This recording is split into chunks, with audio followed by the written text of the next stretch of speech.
Servus und Habidere beieinander zu einer neuen Folge Viva la Movilusion Podcast, zu unserem neu gegründeten Format, den Classics, und zwar zu unserer dritten Folge dieses neuen Formats. Das mache ich natürlich nicht alleine, ein alter Bekannter ist dabei, der Kani. Servus und Habidere, Kani. Ja, grüß Gott, schönen guten Tag. Freut mich, dass wir zwei, wieder mal nur wir zwei, uns zu den Classics treffen. Die Konnoisseure des Schundfilms haben sich wieder zusammengefunden und der Corby ist wieder mal nicht dabei. Ja, obwohl du ihm sogar das Material zur Verfügung gestellt hast, sogar geschenkt, nicht gerade geliehen. Also der Corby hätte alle Möglichkeiten, dass er endlich auch verschandelt wird, filmisch. Mhm.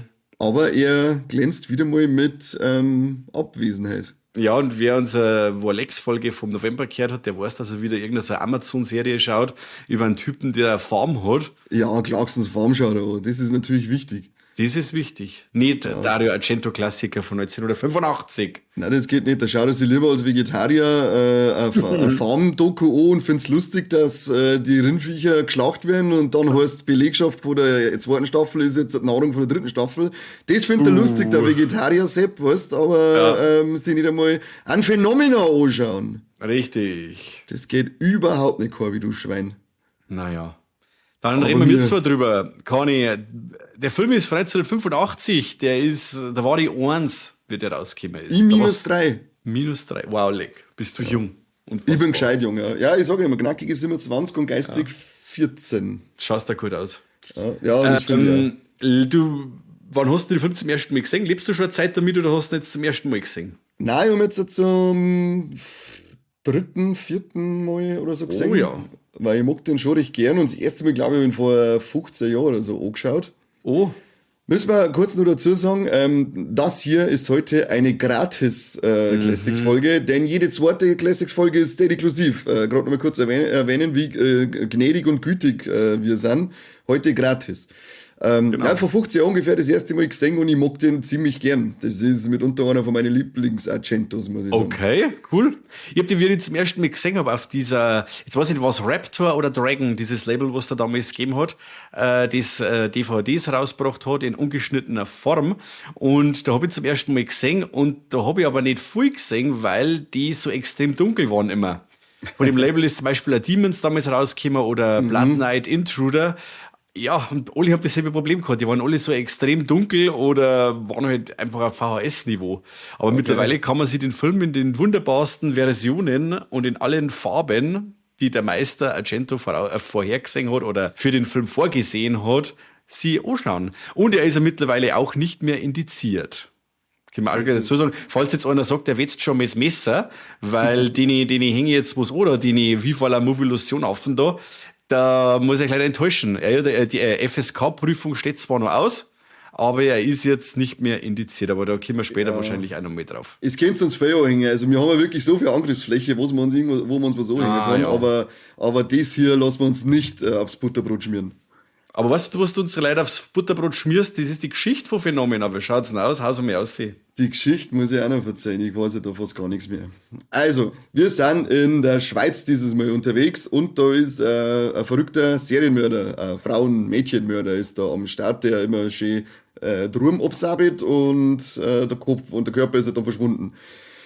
Und von einer, der da drum absabbelt, den Kopf verliert er und den finden sie dann und auf das gehen wir dann später zurück, weil zwischenzeitlich kommt dann die Hauptfigur, die Jennifer Corvino, glaube ich, heißt's. Ja.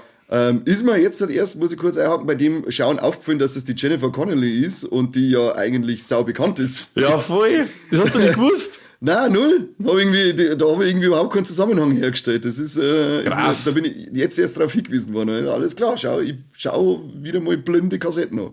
Cool. Ich habe letztes Mal bei Instagram ein Video gesehen, da haben sie irgendwo am roten Teppich haben sie ein Blu-ray hingehalten von Phänomena zum Signieren. Dann hat sie so quasi so belächelt und hat gesagt, ob sie diesen alten Scheiß überhaupt noch irgendjemand anschaut.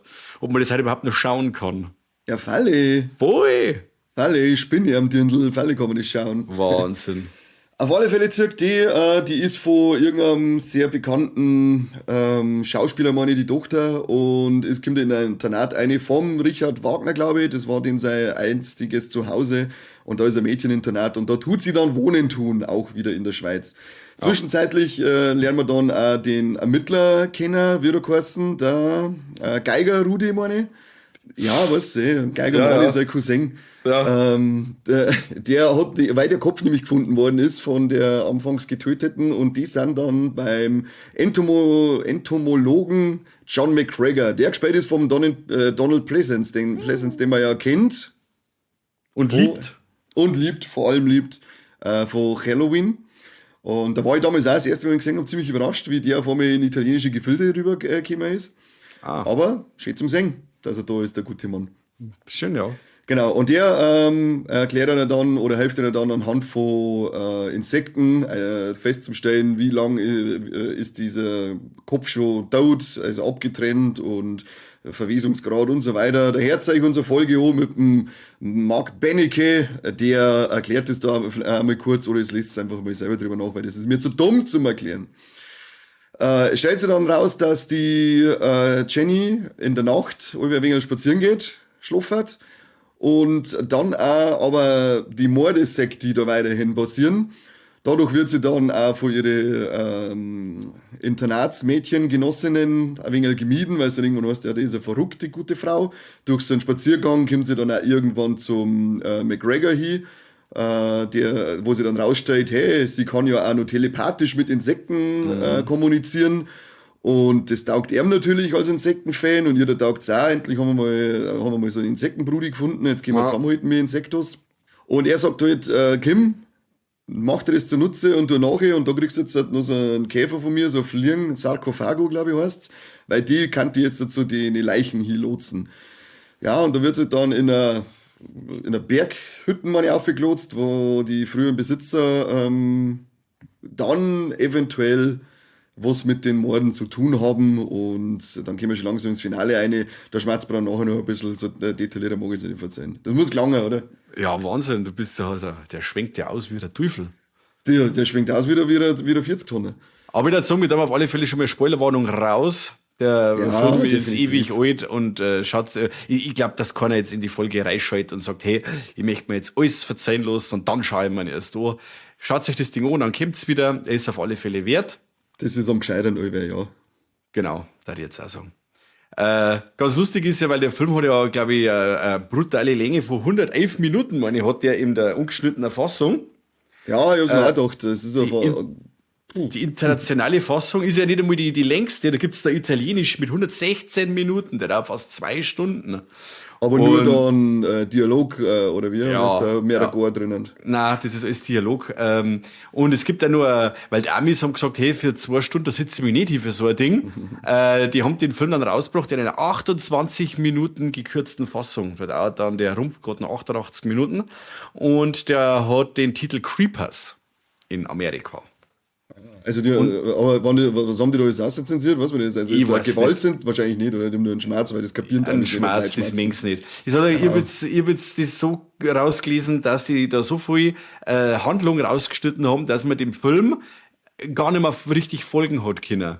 Ich muss sagen, man muss bei Phenomena wirklich schon aufpassen mit seiner ganzen Albtraumlogik, die er da immer aufbaut und so, dass man da droh bleibt, weil, ja, er ist ja da sehr episodenhaft aufzieht, und man kann schon mal ein bisschen einen Faden verlieren, also weil auf einmal Figuren wieder dabei sind, die ja einfach nur einmal im Film ganz leicht angeschnitten worden sind, auf einmal dann einen Part kriegen, wo du sagst, oh scheiße, wir waren jetzt das gleich nochmal, und die fliegen dann einfach auch wieder aus dem Film raus und so, also ist, ja, ein wenig sprunghaft, der Bursch. Das haben wir auch gedacht, dass er oft einmal sehr umeinander hupft, aber da passt dann auch wieder irgendwie so der Soundtrack auch mit dazu. Wow. Der ist nämlich auch irgendwie so sprunghaft, den können wir später auch noch mit dazwischen nehmen, aber das haben wir auch gedacht, dass er wieder da sitzt. Jetzt muss ich mich zurücklaufen lassen, weil ich mich schon wieder nicht mehr auskenne, wer das überhaupt war, weil das bin ich nicht gewohnt von so einem 80er Italiener, Hami, dass ich da aufpassen muss. Ja, nein, der haut die Tonal haut die der schon mal durcheinander, das stimmt auf alle Fälle. Ja, wie du schon gesagt hast, der ist ja in die Schweizer Alpen ist er draht, gell? In Zürich. Zürich? In Appenzell Außenhoden. Finde ich gut, fand ich lustig, habe ich lachen müssen. Dieses Haus super. mit dem Wasserfall kann man übrigens immer noch anschauen. Ein Horrorfilm-Kollege von uns, der Sören Börjes, Ja, der macht ja immer so Touren, gell? Und genau, der macht so Touren zu die ganzen Italiener haben, zu die Drehorte, wo die Italiener haben. Und da war er eben auch bei ein paar Drehorte von Phenomena und die kann man noch einige besuchen. ich glaube, Genau. die beiden habe ich damals vor ihm gesehen, wo der war. Ich glaube, der war da bei der Bus, wo der Bus dann fährt und so in der. Der, wo der Bus Stadt. ist, wo dieses Haus ist, wo dann diese unliebsamen Gestalten leben und auch wo dieser Wasserfall ist und so, das kann man alles sehen. Schöne Gegend auf alle Fälle für Auf jeden Horrorkassetten. Fall. Das ist ja Argento mag ja das recht, weil ich glaube sogar der Schluss auch von Opera, der meine spielt auch in die Alpen und so, also das meine ich, das taugt dem recht. Ah, kann ich dir nicht mehr sagen bei Opera, der ist zu lang her. Mich hat jetzt auf alle Fälle die Ami-Version von dem interessieren, mit 28 Minuten ausgeschnitten. Diese Du Vollidioten. gibst auf alle Fälle bei Zeiten ins Bett, da fällt ja mir gar nichts. Das mag ich, ja. Ja. Man ist ja bis vor, wann ist er vom Index runtergekommen, 2012? Ja. Bis dahin ist man in Deutschland auch noch ein wenig zeitiger ins Bett gekommen, weil, was haben wir gefeiert? 8 Minuten? Waren's? Ich meine das auch, ja, irgendwie sowas, ja. Was kann man denn bei dem Film 8 Minuten auszuschneiden? Ja, ich glaube, dass da auch viel Dialog war, beziehungsweise halt dann auch es sind ein paar blutige Geschichten sind ja drin. Ja, schon, aber das sind ja niemals 8 Minuten. Na, das auf keinen Fall. Also für so Argento-Verhältnisse ist er auch recht zahm, hätte jetzt ich gesagt, von die Splatter-Szenen. Er hat zwar ein paar coole Sachen drin, aber die haben schon sehr, sehr, ich finde, rar gesät. Also ist jetzt, Ja, wenn er was zeigt, dann geht's rund. Aber er hält sich schon mal eine ganze Zeit zurück. Also ich finde ihn jetzt nicht so hard wie jetzt ein Suspiria oder ein Tenebrae oder sowas. Na gar nicht. Du hast eigentlich nur am Schluss, hätte jetzt ich gesagt, einmal ja wirklich wilderne Ja, Effekte mit drin. Du siehst die Enthauptung am Anfang nicht. Einmal Genau. siehst du dann so eine Schere in der Hand stecken, was auch sehr geil gemacht ist, weil die Hand auch noch zuckt und sowas, dann gespannt okay, das ist jetzt auf jeden Fall eine mechanische Hand, die da zuckt, aber sowas mag ich immer. Lieber zuckt Apps mechanisch als wir gar nicht. Eben, ja. Und ja, schön, aber und auch das Ableben vom Donald Pleasence, das war auch mega fies. War jetzt nicht mega blutig, aber sehr fies. Erinnert ein bisschen Ja. an Gremlins, gerade in die andere Richtung. Und dann der geile Todesausdruck. So mit offene Augen, offenen Ah, Mund, ja, nach oben die stimmt. ganze Zeit schauen. Ich hab Das nicht entschlüsseln können, ob er jetzt schon tot ist oder nicht. Ich hab mir gedacht, Ja, das ist macht super. er jetzt noch was? Sagt er noch was? Ist er Du, schon hin? Ingepse. Keine Ahnung. Und Inge darf man übrigens nicht vergessen, die ist auch noch Oh, dabei. Inge, bei unserem McGregor beim Pleasance ist noch, der hat Stimmt. nämlich eine Krankenschwester und zwar in Form einer Schimpansin. Die Inge, die am alles bringt, dass er mit dem Laserpointer anleicht. Das ist fast wie die Raptoren bei Jurassic World 3. Stimmt, der Film hat schon alles vorausgenommen. Ja, der hat eigentlich das schon gezeigt, dass man wilde Tiere domestizieren kann. Ich habe auch gelesen, dass diese Inge gar nicht einmal so leicht zum Handhaben war, weil die auch, ich glaube, hübsch am Schluss für die Dreharbeiten die Corneli noch mal sauber in die Hand bissen hat und so. Also die muss recht, Ehrlich? ja, die haben es nicht so leicht unter Kontrolle gehabt. Die Was Inge, die grantig. war von dem ganzen Filmteam und so, war die recht desorientiert. Ich habe da so eine Doku gesehen noch, die war auf dieser Blu-ray drauf und da waren ein paar richtig coole Einstellungen drauf, wie es bestimmte Szenen draht haben, eben auch mit dem riesigen Kran und so. Sowas mag ja der Argento mit seinen ganzen Kamerafahrten und die langen, ausgedehnten Kamerafahrten. Und das finde ich immer cool, wenn man dann das sagt, ohne dass man sagt, früher hast du ja keine Drohnen oder so ein Zeug nicht gehabt und hast du alles mit Kräne machen müssen und das hat halt der Argento schon wirklich sehr geil gemacht. Ja, und echt, ich finde den allgemeinen handwerklich ziemlich geil gemacht. Der hat super schöne Beutel drinnen, geile Kamerafahrten, wie du schon gesagt hast. Also finde ich vom Schnitt bis auf in einer Szene ziemlich geil gemacht. Also das ist alles so schön flüssig, finde ich, zusammengeschnitten. Ja. Aber das erste, jetzt muss ich mir kurz überlegen, weil ich dachte, was war denn das jetzt? Da passiert nämlich mal irgendwas, dass da ist eine Situation, und dann ist man mit einer gleichen Figur aber ganz woanders und kurz darauf ist man wieder an der Situation davor. Okay. Sie fixt, das wollte man eigentlich aufschreiben, jetzt kann ich, ja, vergiss mal. Aber da ist einmal etwas, wo man denkt, das schaut aus, als hätte man da einen Schnipsel eingeschnitten, der da nicht hingehört. Das ist ganz, ganz komisch gewesen. Okay. Aber ansonsten finde ich, ist der echt richtig schön angenehm zum Anschauen. Sehr schön. Ja, finde ich auch, finde ich auch. Ich habe mir damals, ist damals ein Doku rausgekommen gewesen. Ich glaube, jetzt weiß ich nicht mehr, ob die Masters of Horror geheißen hat oder so. Und die haben da von die berühmtesten Horrorfilme so ein paar so Schnipsel reingeschnitten und haben einen Erzähler im Off ein bisschen was über die Filme dann erzählen lassen. Und da bin ich dann zum ersten Mal eben auch auf Evil Dead 2 gekommen zum Beispiel und auch auf Phenomena. In der Doku ist eben dann auch ist der als Creepers eben auch betitelt gewesen. Und da waren die wildesten Szenen vom Film drin. So quasi als ein richtiger Werbeclip war das. Und dann habe ich damals schon gedacht, wolle geil, das muss ich sehen, diese Hand mit den Maden und so, die man dann einmal sieht. Und der verweste Kopf. Der verweste Kopf und dieses Kind, das dann mit den Fliegen kämpft und so. Und ich dachte, leck, was wäre das für ein Film sein? Und da weiß er dann gar nicht, also als Gorehound wirst du erst einmal enttäuscht. Ja. Wenn du jetzt wirklich so einen italienischen Splatterhammer erwartest, dann müssen wir sagen, halt, stopp. Stellt euch erst mal ein wenig um, weil ich habe irgendwie, keine Ahnung, ich bin jetzt da nicht so tief im Game drin wie du, aber kann man da schon vom Cello schmerzen? Ja, das ist jetzt hier die Frage. Also er hat definitiv Cello-Elemente. Schon, oder? Aber der Argento mischt halt da jetzt auch schon so übernatürliche Geschichten mit rein, wie man es halt dann auch bei Carrie gehabt hat oder Firestarter oder so. Man hat halt jetzt quasi ein Kind oder ja, Kind mit 14 ist man ein Kind. Kommt drauf an, wo. Übernatürliche Fähigkeiten und so. Und auch das mit den Tiere und so, das ist sehr, sehr übernatürlich. Aber natürlich die Morde, die sind natürlich schon Giallo. Das ist, wenn so eine Gestalt mit langem Mantel und schwarze Handschuhe und immer ein Phallus-Symbol, das zusticht, ob es jetzt da der Speer ist oder die Schere oder sonst was. Also er hat die Tropes von dem Giallo hat er auf jeden Fall. Wenn er so auch mit übernatürlich so Mystery-Elemente mischt. Ja, okay. Ist er bei Suspiria dasselbe. Suspiria ist ja auch eigentlich ein Hexenfilm und hat halt dann auch diese Giallo-Elemente drin. Also er hat sich quasi weiterentwickelt von diesen ersten Filmen, die er gemacht hat, die 9-schwänzige Katze oder 4 Fliegen auf grauem Samt oder so, hat er sich halt weiterentwickelt und wollte halt ein paar Sachen ausprobieren und da haben halt dann diese Horrorfilme so rausgekommen und das hat er gut gemacht. Du kannst nichts sagen. Im Endeffekt, der Film beginnt ja auch wie Suspiria. Dass eben jemand in ein Internat kommt und so und hin und her. Das taugt ihm recht. Und auch das mit den Mädels, das taugt ihm recht. Weil das ist ja bei auch mit den Mädels, oder? Ja. Aber in dem Fall, du weißt, wie ich meine, Internat, Also, Mädcheninternat und so. Das waren gute Filme. Richtig. Was hast du für eine Fassung davon? Weil der wird wahrscheinlich auch 48.000 Mediabooks geben, oder? Oder wie ist der Phänomen, was wie der release-technisch ist? Weil ich hab nur die XT-Schuber-Fassung. Das ist irgendwie so ein kleines so ein kleines Lieblingsding von mir, diese XT-Schuber-Blu-rays. Ja, die habe ich auch. Ich hab das Mediabook zwar, oder Hardbox sogar, eine Blu-ray Hardbox habe ich da. Und ich habe quasi dieselbe Fassung gesehen wie du. Aber jetzt schießt mit Dodi, kann jetzt nicht sagen, ob das die internationale italienische Fassung ist oder was, kann ich da nicht sagen. Die da drauf ist. Haben wir uns wieder schlecht vorbereitet. Wahnsinnig flip aus.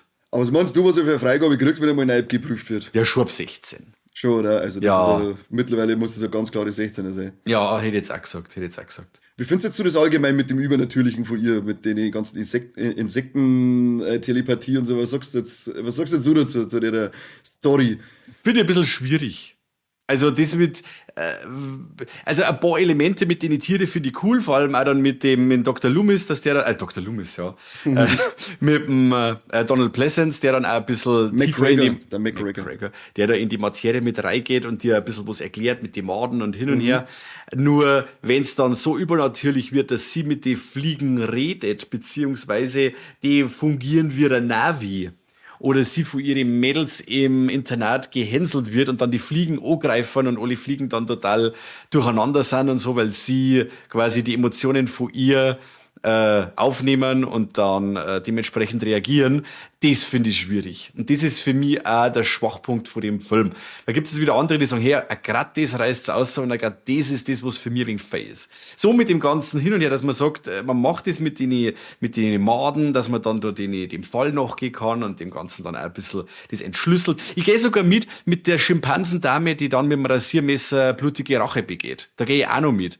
Aber das, wie gesagt, mit der paar so Insektengeschichten, das war mir wegen Fei. Wie schaut's denn da bei dir aus? Ja, ich gehöre zum anderen Lager, was du gerade gesagt hast. Ich mag das ja gerade. Okay. Ich finde das eigentlich eine coole Idee. Aber ich bin da ja eher, glaube ich, ein wenig empfänglicher für so abgespacede Ideen und so abtrade Sachen. Das ist sicher auch meiner Anime-Leidenschaft geschuldet, sage ich mal, weil da ist ja alles immer total Banane und wir. Und das finde ich immer lustig und cool und da finde ich es eigentlich auch, weil an sich ist es ja dann trotzdem schlüssig erklärt, auch wie du sagst, mit dem als Navi fungieren, weil er sagt ja dass diese Insekten über mehrere Kilometer hinweg den Leichendampf riechen. Und dann kann man sich auch, dann sage ich, dann ist er für sie in sich schlüssig erklärt. Und wenn ich jetzt einfach nur dafür open-minded genug bin, dass ich das akzeptiere, dass das funktioniert, dann macht das alles Sinn. Und deswegen kann ich damit schon was anfangen. Das finde ich eigentlich ganz cool. Da habe ich eher mein Problem bei dem Film, wie ich vorher schon mal gesagt habe, mit dem Soundtrack teilweise. Verrückt, oder? Der ist genauso verrückt wie der Film irgendwie. Ja, aber er startet ja stark. Also mit diesem klassischen Goblin-Soundtrack von Claudio Simonetti und Band, voll schön. Bist du in der Atmosphäre voll drin. Die 80er triefen da aus jeder Pore. Voll geil, wie der anfängt. Und dann gibt's plötzlich diese krassen Sprünge zu Motorhead und Iron Maiden und Ding, wo ich sage, ja Freunde, es ist ja dann auch nicht mehr gruselig, wenn sie dann da schlafwandelt zu Motorhead. Ich weiß nicht. Haben wir auch noch, was soll das jetzt im Schlaf nur einen Circle-Pit aufmachen? Also, haben wir auch nicht verstanden. Ja, oder dann, wo die Leiche abtransportiert wird und dann kommt Iron Maiden und bum, bum, bum und hin und her. Also, Freunde.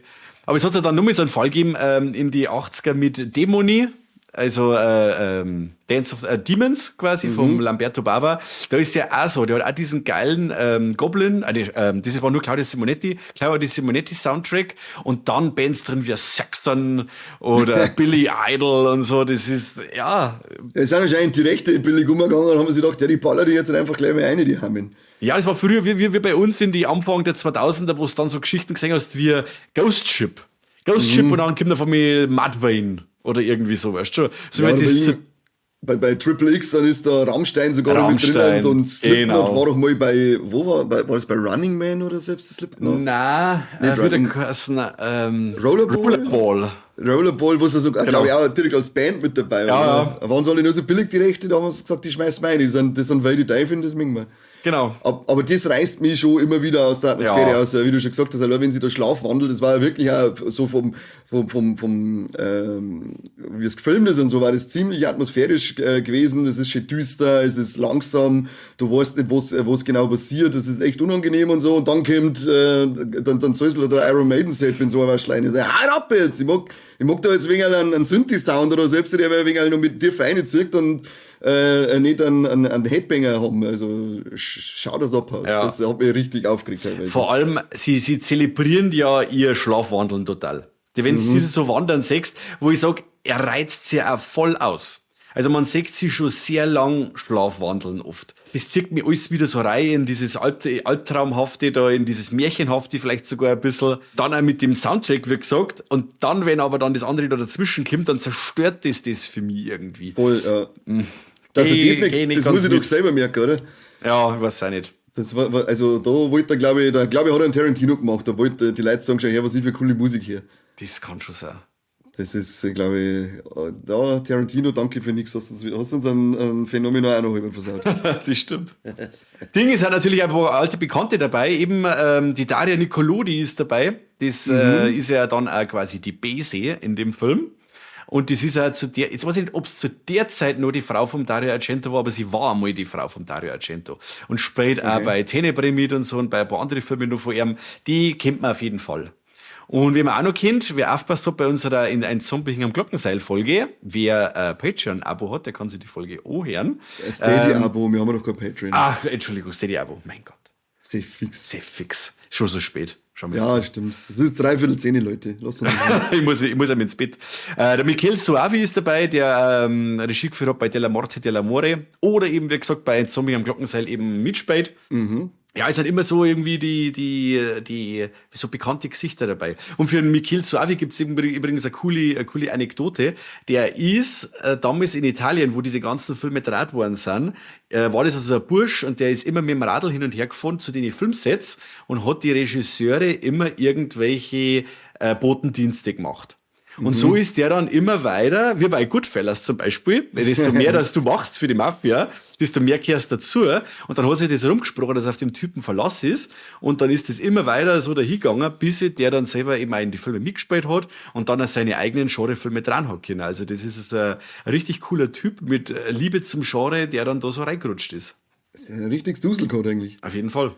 Das ist ein guter Mann. Und bei uns wird überhaupt nichts gedreht, bei uns wird nichts gemacht. wir können für die Brandungsbotengänge machen. Oh Gott. Ja, aber für ein Kind war ja alles umeinander. Das stimmt. Da gibt's gar nichts. Für ein Kind, jederzeit Kind, bin ich unterwegs für die. Weil wir gesagt haben, eben der Tod vom McGregor, wie fandst du das? Der vom Pleasance. Ja, das fand ich ein wenig komisch. Okay. Also ich finde die ganze Szenerie da ein wenig komisch. Das ist so, weil, also da, wenn er da oben fährt und wie gesagt dann so sein Todesblick am Schluss noch, dann ist das ist so ein wenig, Aber das war, ich fand das schon fies. Also das, dass er da runterfährt. Ja, nettes nicht. Ah, gar nicht. Gar nicht. Also eine ähnliche Szene haben wir auch mal gehabt, glaube ich, sogar in Annabelle 2, mit dem Mädel, das nicht gescheit gehen kann und dann mit diesem Rollator da über diese Treppe runterfährt. Aber da, weil das so unausweichlich ist. Der Killer wird und er kann nicht mehr ausweichen und so. Und der Aff möchte einer, also das ist dann eine stressige Szene, weil der Aff möchte ja unbedingt. Ja, die Gaudi ist auf alle Fälle die Stressfolge, ja. Ja, und dann dieses Unausweichliche und dann das Abstecher. Wie gesagt, dann dieser Gesichtsausdruck, diese Fragende, da sagst du dann schon, ja, kommt jetzt noch was? Kommt jetzt eine berühmte letzte Worte oder hat er seinen letzten Schuss schon bisselt? Keine Ahnung. Ja, war schon gut. Genau. War schon gut. Ja, ich habe mich dann gefragt, du hast doch sicher eine Fernsteuerung auch für das, eine Fernbedienung für das Scheiß. Der fällt einfach wieder auf. Gut, kann ich jetzt auch nicht, weil der war ihm schon nachgekommen, der Killer. Aber er ist irgendwie so mit offenen Armen gefühlt in das Ding eingefahren. Das stimmt. Ja, aber finde ich gut. Das ist, wie gesagt, das sind diese Albtraum-Logik-Geschichten. Du kannst nicht ausweichen, so traummäßig, du bist gefangen, du kannst nicht links, nicht rechts, du bist einfach ausgeliefert, bis dann dem Killer oder dem Monster in die Arme laufst und dann wachst du auf. Aber in seinem Fall wacht er nicht auf, er wacht nicht mehr auf. Jetzt ist gut. An sich aber ein ein geiles 80er-Flair, so dieses Hin- und Herschneiden von Opfer auf Killer, Ja. auf irgendeine laute Quelle, die du noch da hast, und dann über das schnell hin und her springen und es ist laut und es ist hektisch und es ist einfach nur stressig. Ja. Das hat für mich einfach, das sprüht zu 100% 80er-Flair aus. Ja. Und dann die Musik eben noch dazu. Gut, dann wird er abtransportiert zum Motorhead, eh klar. Dann, Ja, das ist dann ein wenig... war cool wie zu Slayer oder so, Raining Blood und aber da hat die Sätzen wahrscheinlich wieder zu teuer.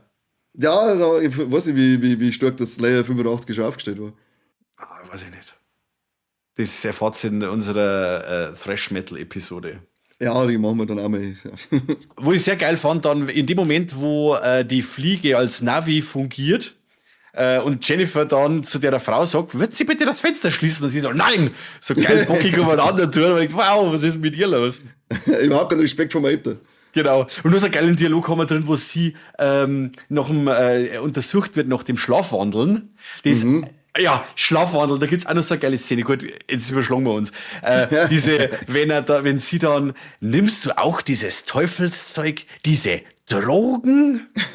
War ein geiler Dialog. Ja, fand ich Ja, super. das ist super. Also allgemein, warum wird sofort in Psychiatrie eingewiesen? Ja, ich so weiß sofort, nicht. Nur weil es Schlafwandel hast, sofort eine riesige ganz dichte eingewiesen. Gerade, dass der heißt, die müssen wir wie früher behandeln mit Vibratoren und selbst die hysterischen Weiber. Ja, oder diese spitzen Nudeln in den Daumen rein oder irgendwie. Ja, sofort noch lobotomieren, genau. Die Frau, die da dieses Internat führt, ist ja die typisch so eine SS-Tante. Ja, die ist ja nicht ganz dicht. Starrer Blick, schaut immer bäs, voll grantig. Denkst, was ist denn los mit ihr? Ja, und dann Braucht's die geile Szene, wo es kurz im Unterricht drinnen sitzen, wo dann die Mädels so super lustig sind. Und sagst, nein, da ist nicht eine lustige Szene dabei gewesen. Jetzt sei Maul, was wird so ja zu lauer? Ja. Geil, Oder bescheuert. muss ich noch sagen, bevor ich es vergiss, das habe ich mir nämlich nicht notiert, das ist mir jetzt gerade eingefallen, dieses Schlafwandeln, wo es dann vor dem Balkon runterfällt oder so. Jetzt weiß ich es nicht mehr hundertprozentig, da wo es an ihrem Kleidel hängen bleibt und dann da runterrutscht und so. Sagst, ja, was ist denn jetzt los? Jetzt muss ich von Dick und Doof oder von der Benny Hill Show, dann war das ein richtiger Sketch. Ja, da bricht das Ding erst ein und dann fällt es oben und hängt dann so am Hagel dran. Voll geil. Wie das wieder runterlässt. Ja, irgendwie musst du aber kommen, war kein Leute da. Ja, richtig. Was soll es denn? Die hat nicht rausgekommen, die mit Jennifer. Ja, auf jeden Fall ist die Jennifer ja dann mit ihrem Navi, ist ja dann zu diesem Haus gelotst worden. Sag nicht über Navi. Und von da weg überschluckt sie der Film Vollgas. Da passieren dann so viele Sachen, dass irre ist. Wo der Film bis jetzt oder oftmals so richtig sehr gemütliche Passagen drin gehabt hat, ist jetzt wirklich keine Verschnaufpause mehr. Und jetzt haben wir aber dann irgendwo bei, ich glaube, wo haben wir denn da jetzt bei? Weiß ich Stunde nicht. 20 Ja. und 30 ungefähr, eine halbe Stunde dauert das Ende, glaube ich, fast Ja, nochmal. da ist so richtig, da ist Kasala angesagt. Ja, wirklich von dem Moment, wo ich vorher bei der Erklärung gesagt habe, wo sie diese Berghütten findet, Ja. wo man dann eben erfahrt, dass da die Familie Brückner gewohnt hat. Ja. Und dann hat jetzt sie keinen Bock mehr, sie fühlt sich dann nicht mehr sicher und sie möchte weg, sie möchte zurück auf Amerika und ruft dann die glaubt den Agenten von dem Foto rufen, dass der abholt. Genau. Und dann wird sie eben bei dieser Mrs. Brückner da dabei zwischenbunkert, die ja da wegen auf sie aufpasst hat, und dann stellt sich raus, dass die Brückner auch nicht ganz dicht ist und jetzt tu, was ich da sage und frisst die Tabletten und dann gibt's hier nur Schein und dann ins Zimmer eingesperrt und alles. Denkst du, was passiert denn da jetzt auf einmal? Und dann kommt der Ding noch dazu, oder? Der Geiger, Mane, Geiger Rudi. Der Geiger Rudi, mit dem habe ich was gemeinsam. Was Weil er der glaubt? kommt ja von seinen Ketten aus, indem er sich seinen Daumen bricht, und ich habe mir auch einen Daumen gebrochen. Gestern. Wann? Gestern? Gestern, Sag ja. her. Sag mal, So, ich bin jetzt zum Doktor gegangen. und du bist so ein Deutscher. Den hat's mir ausgetragen, ich habe mit der Bohrmaschine gebohrt und dann hat's mir die rundum gedreht und an Dammerling hat's mir dann so richtig zack. Ja, aber ich dann muss sei aber trotzdem nichts. arbeiten, das hilft nichts. Aber den Ja, dann ist Typen, er da haben wir nicht gedacht, hey, schon her, der haut ja dann die ganze Zeit auf seinen Daumen drauf und schlupft dann von den Handschellen raus. Das ist ein richtiger harter Hund. Ein Italiener halt. Ja, es ist wirklich so. Die kennen überhaupt nichts, die Italiener. Und das Geile, dann nimmt er die geile Brücknerin und packt er dann mit der Hand, wo er sich gerade einen Dammerling gebrochen hat, mit der Hand packt er so und würgelt's dann. Also, jawohl, du bist wirklich, du kennst keinen Schmerz. Also, Absolut. richtige Maschine, der Kerl. Ein richtiger Mann ist das. Und währenddessen schwimmt die Jennifer in der Ekelbrühe mit den ganzen Leichenteile, die verwesenden Die und Brühe. Maden und sagt, boah, wie Teufel, da kannst du mich, da muss schon eine gescheite Gage umspringen, dass ich in die Letten reinhupf. Voll krass. Also richtig widerlich eben auch. Und Anekdote von dem Film ist ja auch, dass der Argento nur mit echte Tiere draht hat. Also überall alles, was du sagst an Maden und so, ist alles echt. Und vor allem, wenn du dann diesen Pool aus dir anschaust, da mit den Leichenteile drin und Skelette und Maden und Saugspar wahrscheinlich oder irgendwas. Ja. Also richtige Drecksbrühe. Richtige Und war Hodelbrühe. wahrscheinlich, war zum Drehen wahrscheinlich eine richtige Herausforderung. Sicher richtig unangenehm, ja. Richtiges Wort Dreck ist diese Letten da eigentlich. Vollgas. Wie Teufel. Aber ich finde es halt so geil in dem Moment, wo sie dann auch diese Tabletten schlucken muss, wo es dann gespannt, hey, scheiße, da, die führt Schlimmes im Schilde, oder führt Schlimmes im Schilde, oder hat Schlimmes im, wie sagt man da? Wie wird Schlimmes im Schilde geführt haben tun? Sie führt Schlimmes im Schilde. Keine Ahnung, ihr wisst, was ich meine. Und dann trinkt sie ein Glas Wasser und kotzt das aus, vergisst aber dann die Tabletten weg zum Schwarm, die andere Sekt ist dann, sagst, oh nein, hört's auf, sie hat's gesehen, und dann dieses Telefon mit dieser riesig langen Schnur. Ja. Unfassbar. Und zwischendrin dann einer so, ja, und da hinten im Zimmer ist mein Bub und der ist ein bisschen entstellt, aber passt schon, der kann da wohnen, und dann rumpelt's rein, denken, und dann sagst du erstmal, wie er überhaupt ausschaut, er tot als Monster. Ja. Mit dem, auf das hat er überhaupt nichts hingedeutet in dem Film, dass selbst nur dazukommt, Ja. dass dann so einen ekligen, entstellten Buben noch da hast. Was machst du mit dem? Den musst du eigentlich mit der Schaufel schlagen. Ja. Aber nein. Ja, während sie dann auch dieses Telefon hat und den Ausgang sucht, dann knüppelt Iron Maiden wieder dazwischen. Sagt, Film, was merkst du alles von mir? Da ist Unfassbar. völliger Overload ist das am Ende. Und dann kommen eben auch diese Gewaltspitzen und dann eben dann noch auf dem Boot, dann kommt der Bur und dann kämpfen sie auf dem Boot und es brennt und sie da halt die Fliegen, die ihm dann lebendig zerfressen und jetzt kreit sie die Haut und das Augen aus und geil. Geil. Am Schluss ist es einfach nur so richtig geile Vollgas-Eskalation. Was dann rausstellt, der Bur war ja dann anscheinend der Mädchenmörder. Ja. Warum auch immer. Weil er das mag. Ich will jetzt einfach. nicht spoilern, aber wenn es bestimmte Filme vom Argento anschaust, ich sage jetzt keinen Titel, wer es wissen möchte, der schreibt in die Kommentare, da gibt's auch einen Film, wo ein Kleinwüchsiger oder auch ein Kind der Mörder ist. Das finde ich Also, auch- nein, fand ich auch sehr aber gut. ich meine, im Phänomen wird das nicht einmal noch thematisiert, warum so. er das tut. Das Weil meine er ein ich. Monster ist, da brauchst du nicht thematisieren. Ja, Er ich meine, wird vielleicht da noch eingespielt. ein bisschen Background vielleicht oder so. Ich hätte es nur mit dem eingelassen, weil ich glaube, er ist ja durch eine Vergewaltigung entstanden. Das hätte man vielleicht noch eingelassen, aber dann hätte man eher gedacht, ja, dann hätte er vielleicht einen Männerhass haben sollen und hätte vielleicht Männer umbringen sollen, aber nein, gut, es waren die 80er, da war diese Frau nichts wert gewesen. Vielleicht, Nicht, dass die gestochen. ja, das stimmt. Vielleicht Hilft hat er auch so einen nicht. Mutterhass, weil seine Mutter so verrückt ist, dass er dann alle umbringt, aber seine Mutter kann er nicht umbringen. Das kann da sein, ja. Oder dass er sagt, scheiß Mann, hat meine Mom vergewaltigt, dann stich ich jetzt ein junge Dirndl ab. Aber jetzt mache ich etwas, was überhaupt keinen Sinn macht. Ja, genau, das habt ihr jetzt so voll als Arschlöcher.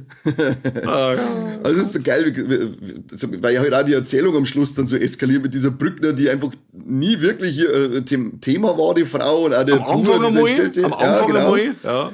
Und dann ist die ganzen Film ist weg und dann ist der Bur auf einmal Hauptfigur und sie ist eine Mörderin und der Bur ist der Mädchenmörder und sie bringt einen Polizisten um und dann kommt der Agent noch, der helfen möchte, und dann kommt sie mit der Blechplatte und haut ihm den Das ist super. Also das ist eine so geile Stelle, weil sowas habe ich noch nie gesehen, dass einer mit der Blechplatten enthauptet wird. Ja, aber geil, warum soll jetzt mit der Blechplatte nochmal anlaufen? Aber es ist scheißegal, aber es ist so geil. Diese ja, ist rumgelegen, so wahrscheinlich. passt, das ist cool gewesen, dass einfach aus dem Nichts kommt noch wieder her, der Bub ist schon fort und dann haben wir halt noch schnell dem anderen mit der Blechplatte am Kopf runter und dann kommt der Aff noch am Schluss auch noch und sticht dann sie mit dem Messer ab, weil sie an McGregor abgestochen hat und der Aff hat das gesehen und Chaos ohne Ende. Da wenn du nicht bei der Sache bleibst, dann kennst du überhaupt nicht mit. Nur die Besten blicken da durch. Mit dem Messer, das der Affe im Abfalleimer gefunden hat. Ja, das ist das hat eigentlich schon fast so Tenet-Niveau. Also man kennt sie ja. Das ist der Phänomenal ist eigentlich ein Argento sein Nolan-Film. Ja, sein Bücherregal in Interstellar. Ja, das ist irre, da musst du eigentlich studiert haben. Bestimmt. Geiles Chaos. Die letzte halbe Stunde ist wirklich einfach nur noch geiles Chaos und Durcheinander, aber also das ist für mich das Beste fast am Film, diese letzte halbe Stunde. Die finde ich so mega geil. Ja. Die finde ich so geil, weil ich finde allgemein, ich mag den Film also gern vom Argento, weil ich finde den so verrückt einfach. Der ist insgesamt total verrückt, ob das jetzt halt eben von der Geschichte ist, vom Soundtrack her ist, eben dann am Schluss auch von dem ganzen Chaos. Das ist alles total verrückt, aber er hat das irgendwie geil zusammenfließen lassen, dass das trotzdem ein gut schaubarer, unterhaltender Film ist. Ja. Und das ist ein Film, der wirklich nur in die 80er gedreht werden hat, Kinder. Sowas wird heute gar nicht mehr gebaut. Kannst du nicht mehr machen, der Brandl maximal noch. Der noch. Kind, machen wir Argento-Hommage, schnell. Ist ihn, glaube ich, sogar in Arbeit. Ich habe noch mal gefragt, was jetzt da los ist. Irgendein Cello macht er, den wo er sogar in Italien dreht, aber er hat gesagt, das dauert noch. Ja, weil er die ganze Zeit auf irgendwelche Filmfestel umeinander ist und seine Hammy-Kassetten verkauft, anstatt dass er Zeitkarten dreht. Eben, das hätte mich gescheit dran. Kruzifix, Brandl! Ja, jetzt haben wir den Brandl auch noch geschimpft. Sollen wir schon mal zu unseren Tops und Flops gehen? Ja, das können wir machen. Heißt, ja, dann magst du anfangen oder so ich?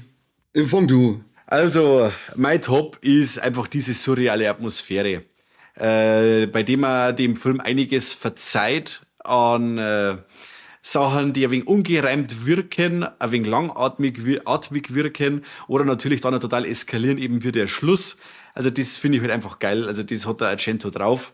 Und das, ich weiß nicht, ob jemals ein Film wieder so verrückt war, außer vielleicht die Gottesanbeterin in Dracula 3D. Die ist auch Weltklasse, ja. Ich weiß nicht, ob der Argento jemals wieder so verrückt war. Und ja, ich mag den auch sehr gern und er wandert auch regelmäßig in meinem Player.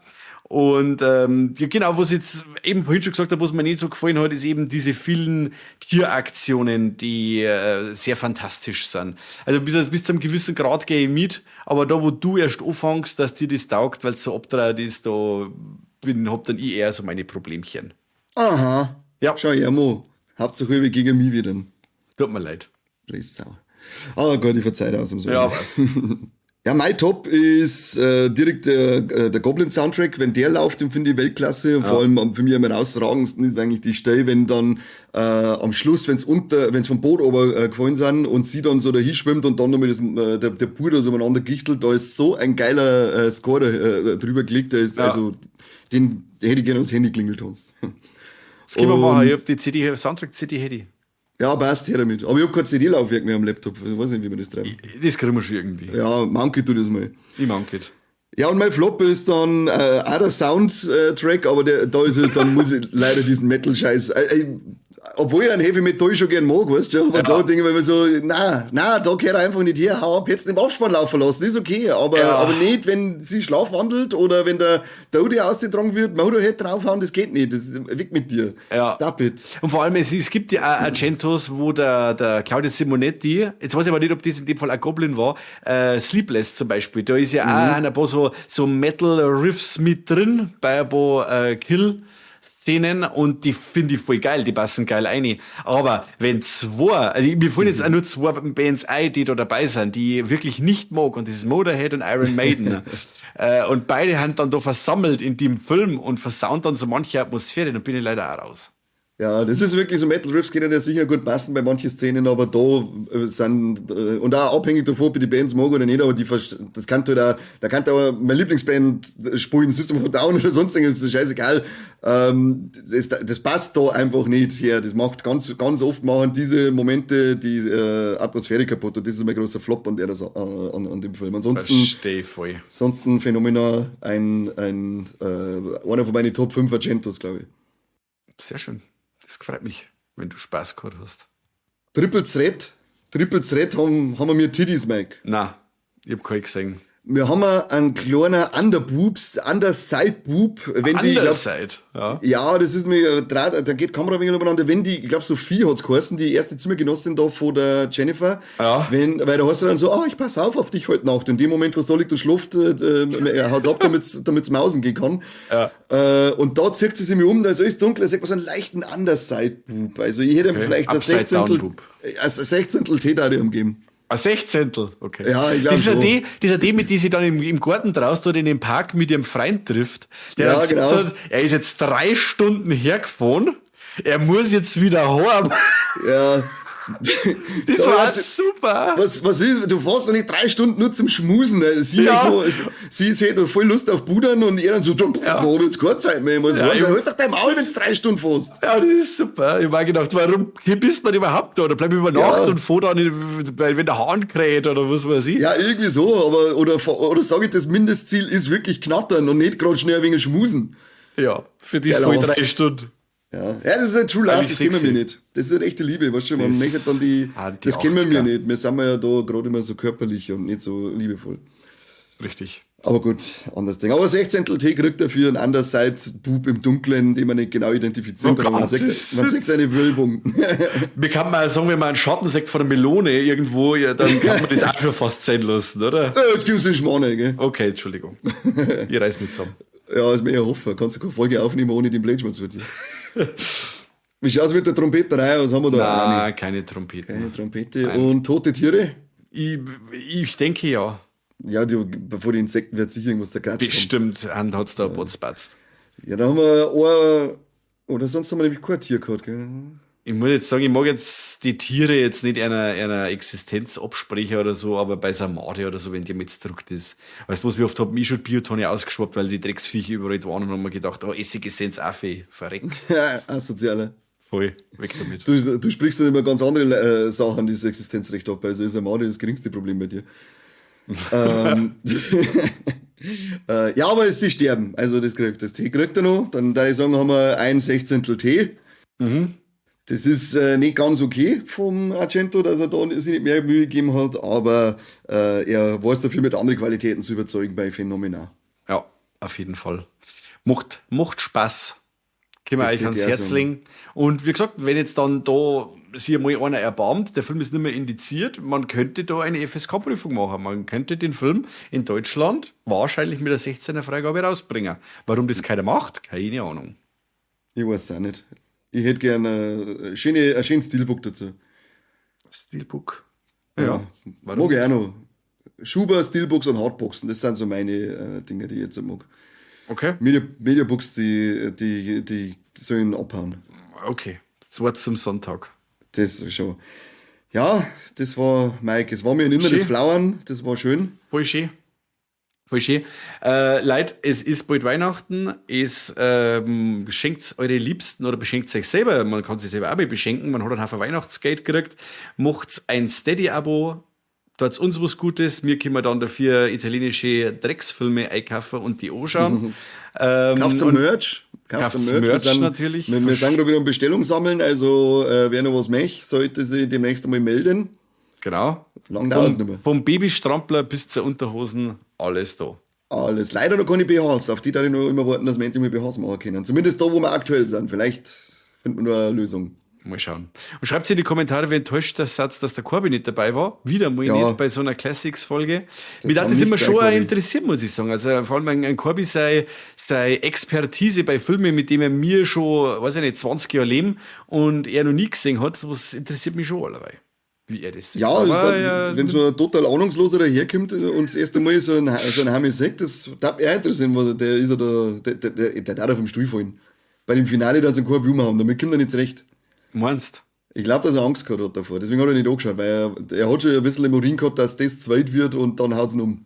ich würde sagen, auf alle Fälle, wo es nur albtraumlogischer wird, wie bei The Beyond zum Beispiel, da muss auf jeden Fall mit. Da kehrt er uns. Geisterstadt der Zombies. Ist jetzt auch runter vom Index, über den kann man auch mit schmerzen. Der wird aber auf alle Fälle zu bezahlen, Freunde. Okay? Aha, die nächste Folge ist wieder sehr exklusiv, ihr Pimmels und Vaginas und alles dazwischen. Genau, so schaut's aus. So, jetzt hören wir auf, weil jetzt ist es spät, ich muss ins Bett buh. Also, schön, dass du wieder dabei warst, Leute. Conny, schön, dass du mit mir diesen Dialog geführt hast. Ja, sehr schön. Ich freue mich, wenn ihr beim nächsten Mal wieder dabei seid, beim besten beim besten bayerischen Filmpodcast der Welt. Nicht von Zürich. Auf jeden Fall. Italien, Zürich und was das? Ja. Au revoir. Bis zum nächsten Mal. Servus und habe die Ehre.